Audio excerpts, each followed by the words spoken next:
নমস্কার। কথার কোলাজে চাটুর্যে পরিবারের পক্ষ থেকে আপনাদের স্বাগত। এই বিষয়ে আলোচনা শুরু করার আগে বলে নিই, আমি কোনো রঙের দ্বারা বশীভূত নয়। ঘটনা দেখি, যে কোনো সংবেদনশীল মানুষের মতো ঘটনাগুলি আমাকে আক্রান্ত করে, রক্তাক্ত করে। সেই ঘটনাগুলি আমি আলোচনা করি, আপনাদের সঙ্গে ভাগাভাগি করে নিই, তার বেশি কিছু না। আর মতামত যদি কিছু দিই, সেটা আমার ব্যক্তিগত অনুভূতি। আপনাদের কাছে আমার অনুরোধ, আমার বক্তব্য যাদের পছন্দ হবে না, পছন্দ নাই হতে পারে। ভিন্ন রুচির হিলোকা, নানা ধরনের রুচি আছে মানুষের। অশালীন উক্তি না করলে বাধিত হব। আজকে আমার আলোচ্য বিষয় যন্তর মন্তরে দিল্লিতে যে প্রচণ্ড ছাত্র আন্দোলন চলছে, সেটা কি সত্যি সত্যি ছাত্র আন্দোলন? আর এই ছাত্র আন্দোলন থেকে আমার পিছিয়ে যেতে ইচ্ছে করছে প্রগতিশীল সাম্যবাদী এশিয়ার মুক্তিসূর্য মহা চীনের বেজিংয়ের টিয়েনআনমেন স্কোয়ারে। সেখানেও ছিল ছাত্র আন্দোলন, কিন্তু সাম্যবাদী সরকার সেই ছাত্র আন্দোলনকে মেনে নিতে পারেননি। ব্যক্তি স্বাধীনতা তো থাকে না কমিউনিজমে। শুধু শুধু এখানকার বামপন্থীরা নানা ধরনের প্রচার প্রোপাগ্যান্ডা করেন, যেগুলোর সঙ্গে বাস্তবের কোনো মিল থাকে না। তো টিয়েনআনমেন স্কোয়ারে স্কোয়ারে 1989 সালের বসন্তকালে চীনের বেজিংয়ে গণতন্ত্রপন্থী বিক্ষোভকারীদের উপর সাম্যবাদী সংস্কার মুক্ত দেশটির সরকারের একটি দমন পীড়নের নৃশংস ইতিহাস তৈরি হয়েছে। রাজনৈতিক সংস্কার, সংবাদপত্রের স্বাধীনতা ও দুর্নীতির বিরুদ্ধে প্রতিবাদ, যা 3 এবং 4 জুন সামরিক বাহিনীর, সাঁজোয়া বাহিনী, ট্যাঙ্ক বাহিনী গুলি বর্ষণের মাধ্যমে নিরস্ত্র জনতাকে ওপর দিয়ে চালিয়ে সহিংসভাবে শেষ করে দেয়। 3-4 জুনে শেষ করে দেয়। 15ই এপ্রিল চীনের কমিউনিস্ট পার্টির সংস্কারপন্থী প্রাক্তন সাধারণ সম্পাদক হু ইয়াওবাং এর মৃত্যু হয়। টিয়েনআনমেন স্কোয়ারে একটি শোক সভার আয়োজন ছিল। সেই সভায় রাজনৈতিক, অর্থনৈতিক সংস্কার, বাক স্বাধীনতা প্রভৃতি আলোচনা হয়। এবং 15ই মে তৎকালীন সোভিয়েত ইউনিয়নের নেতা মিখাইল গর্বাচেভ আসেন। তারপরে বিষয়টি আন্তর্জাতিকভাবে ছড়িয়ে পড়ে। কিন্তু এই টিয়েনআনমেন স্কোয়ারের কথা মনে করিয়ে দিলাম এই জন্যে, আমাদের ভারতবর্ষের প্রধানমন্ত্রী বামপন্থী নন, এটা সৌভাগ্যের কথা। ভারতবর্ষে বামপন্থা নেই, এটা সৌভাগ্যের কথা। তা না হলে যন্তর মন্তর টিয়েনআনমেন স্কোয়ারে পরিণত হতো, এই সম্বন্ধে কোনো সন্দেহ নেই। আর ছাত্ররা নেট পরীক্ষার দুর্নীতি হয়েছে। পরীক্ষা যদি প্রশ্নপত্র ফাঁস হয়ে থাকে, সেটা যিনিই করে থাকুন, যে কোনো কারণে করে থাকুন, একার কাজ নয়, সেটা একটা দলগত কাজ, টিম ওয়ার্ক।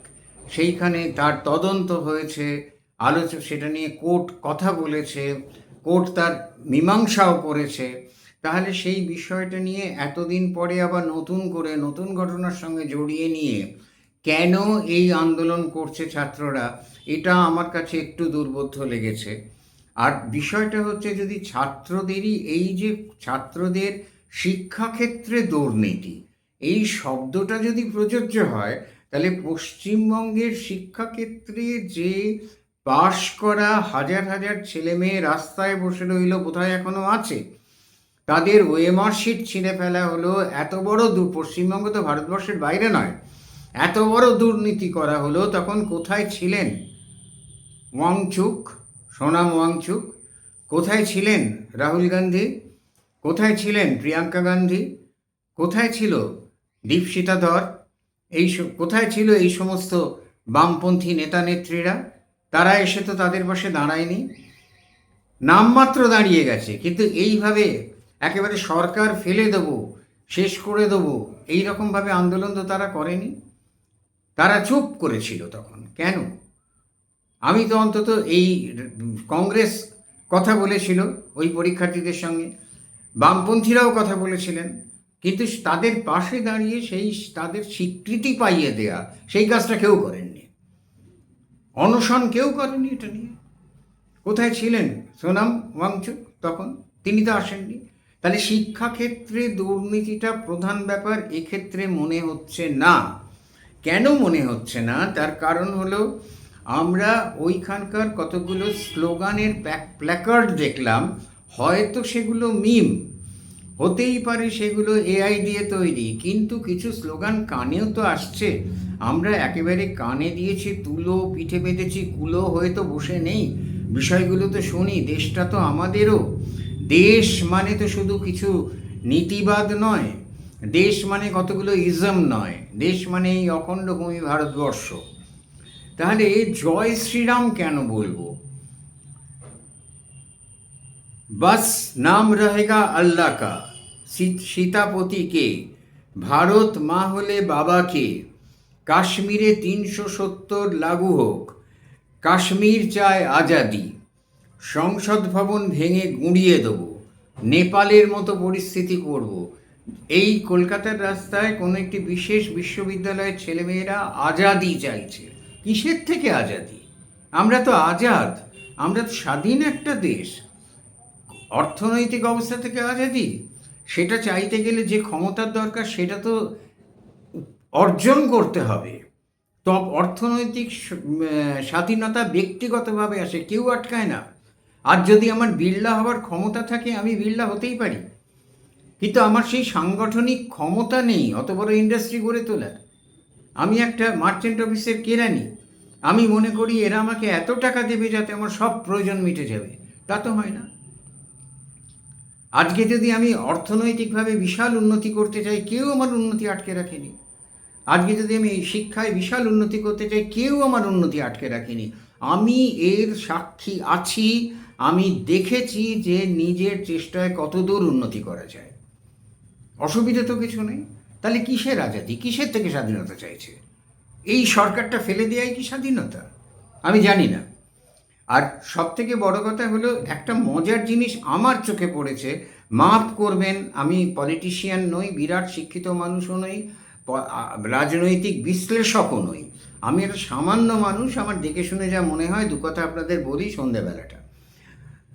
বাংলাদেশে যতদিন পর্যন্ত বর্ডার উন্মুক্ত ছিল, যতদিন পর্যন্ত কোনো অসুবিধে হয়নি, এন্তার অনুপ্রবেশকারী ঢুকেছে, লাগামবিহীন দুর্নীতি হয়েছে, ততদিন পর্যন্ত দেশের মধ্যে এই চঞ্চলতা ছড়িয়ে দেবার, এই অস্থিরতা সৃষ্টি করার প্রবণতা এতটা দেখা যায়নি। হয়তো একটা পার্সেন্টেজ দেখা গেছে, কিন্তু যে মুহূর্তে কেউ ভাবতে পারেনি পশ্চিমবাংলায় বিজেপি এইরকমভাবে জয়লাভ করে আসবে, আর সঙ্গে সঙ্গে সীমান্ত ইত্যাদিগুলো আটকে যাওয়ায় পশ্চিমবাংলাকে আর যেহেতু বহির্শত্রুর করিডর বারান্দা হিসেবে ব্যবহার করা যাচ্ছে না, অলিন্দ আর থাকছে না, তাই সেই কারণেই কি দেশের মধ্যে সোনাম ওয়াংচুকে খাড়া করে এই রকম একটা বিপ্লব গড়ে তোলা হলো।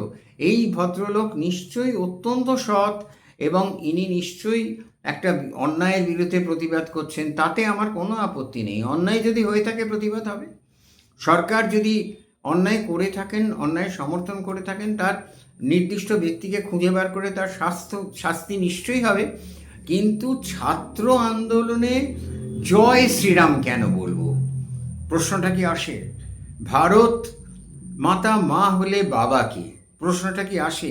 কাশ্মীরে ৩৭০ লাগু হোক, প্রশ্নটা কি আসে? তাহলে এই আন্দোলনটা কি শুধুমাত্র একটা অস্থিরতা ছড়িয়ে দেওয়ার জন্য, না কারুর স্বার্থে প্রচণ্ড ঘা পড়েছে এই সরকারের উপস্থিতির কারণে, যার জন্য নেপালের মতো পরিস্থিতি করে দেবো, সংসদ ভবন গুঁড়িয়ে দেবো, এত স্পর্ধা। ভারতবর্ষের মতো এত বিশাল একটা রাজনৈতিক সামরিক শক্তিতে বলবান একটা দেশ, যাকে কেউ কিছুদিন আগে পাত্তা দিত না একটা সময়, আজকে বর্তমান সরকারের নেতৃত্বে ভারতবর্ষ পৃথিবীর মধ্যে একটা শক্তি হিসেবে গণ্য, একটা অর্থনৈতিক শক্তি হিসেবে গণ্য, একটা রাজনৈতিক শক্তি হিসেবে গণ্য। তার বিরুদ্ধে এই প্রতিবাদ উদ্দেশ্য প্রণোদিত। আর শিক্ষামন্ত্রীর বিরুদ্ধে যে অভিযোগ, তার একটা কারণ কি এটাই যে এই শিক্ষামন্ত্রী পাঠ্যক্রমের পরিবর্তন করে সেখানে হিন্দু রাজা, চোল, মৌর্য, মারাঠা প্রভৃতি সাম্রাজ্যের যে সমস্ত গৌরবময় সময় ছিল সেইগুলোকে যুক্ত করেছেন, যেটা বামেরা এবং কংগ্রেস মেনে নিতে পারছে না। তাই এই তীব্র আন্দোলন। কংগ্রেস আমলেও তো প্রচুর প্রশ্নপত্র ফাঁসের ঘটনা আছে। 2006 সিবিএসসি অ্যাকাউন্টেন্সি প্রশ্নপত্র ফাঁস হয়। 2007 এআইট্রিপলই সর্বভারতীয়, এটাও ফাঁস হয়, সংবাদপত্রে আলোচনা হয়।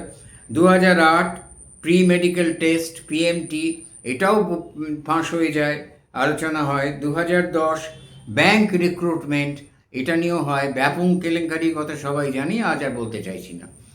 তাহলে এই আন্দোলন, এখানে আন্দোলন হয়নি আমি বলছি না, হয়েছে, কিন্তু এরম করে মঞ্চ বেঁধে আন্তর্জাতিক সাংবাদিকদের যোগাযোগ করে এইভাবে উপবেশনের একটা উপবেশন করে একটা সুন্দরভাবে সাজানো ছকের পরিবেশন আগে তো হয়নি। তাহলে ধরে নেব কি রাজনৈতিক উদ্দেশ্য প্রণোদিত? আমি রাজনীতির লোক না, আমি বোকা মানুষ, কিছু বুঝিও না, বিষয়টি বললাম। যদি অপরাধ করে থাকি ক্ষমা করবেন। নমস্কার।